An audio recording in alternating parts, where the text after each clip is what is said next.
Good morning everyone, we're Group 2 and our lesson is all about language scaffolding approach. So, what is scaffolding?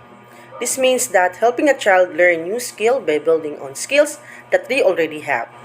Designed to increase students' understanding of content and language. Now, language scaffolding has been developed to help teachers expose young children to a wide variety of vocabulary words and to encourage teachers to use every opportunity during the school day to build language skills.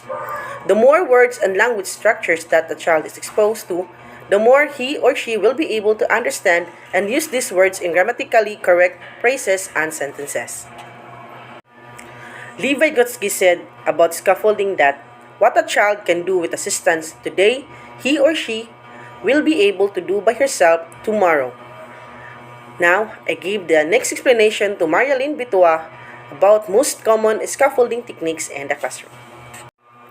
So here's some of example of scaffolding techniques you might use in classroom settings.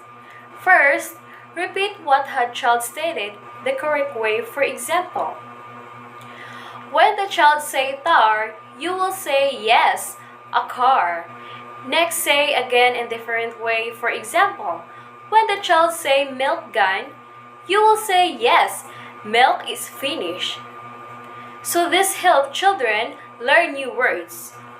Another, repeat and extended. For example, when the child say yes, milk has gone, you will say yes, milk has all gone. You've drunk it all. This helps children learn to speak in longer sentences. Another pre-teaching vocabulary, it is important to think about your choice of words for younger children.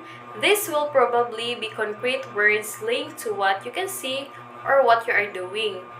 And useful for early conversation with all the children, you might choose words which are useful in school or linked to their topic.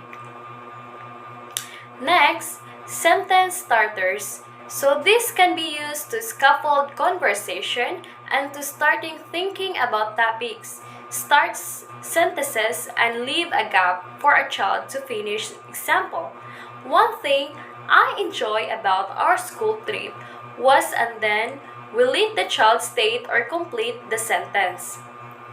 Sentence starters can also be encouraging quieter children to join in. Next is with the use of questions, especially ones that have no right or wrong answer. For example, what would happen if, or what do you think he might to do, or what shall we do next? So those are examples of questions that will give the opportunity for the children to answer in their own vocabulary and to communicate their thoughts about what you are asking them. There are different things we need to put in mind or to consider in using scaffolding. It is an approach to the different settings in the learners. There are two types of scaffolding, the hard scaffolding and soft scaffolding.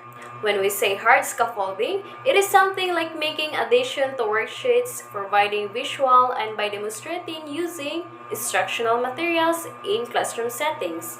While the soft scaffolding is the teacher roaming around inside the classroom and giving a hand to students in need of help, like clarification of the lesson. Educators use scaffolding in their teaching journey because it helps them to meet their learning objectives. Scaffolding is the act of modifying one's knowledge too much to level of the student's understanding. With the help of scaffolding, students will learn to work in a student-centered manner, and a desired learning outcomes are expected to achieve. Instructional scaffolding is perceived as an excellent type of intervention. It is for the reason that teachers can properly assist the struggling students through giving them individualized activity, which should definitely help them to grow and unlock new sets of knowledge. Scaffolding helps to create new dialogues between teachers and students, conversation or discussion where learning is being applied.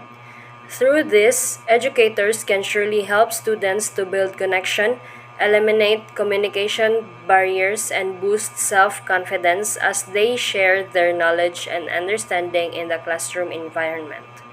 We have unlocked the positive impacts of using scaffolding in a classroom setting.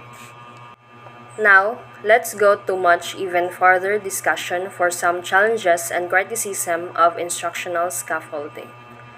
Time consuming. The development and implementation of instructional scaffolding can be a time consuming process. It is due to the reason that the classroom environment possesses diverse students who needs different types of scaffolding approach.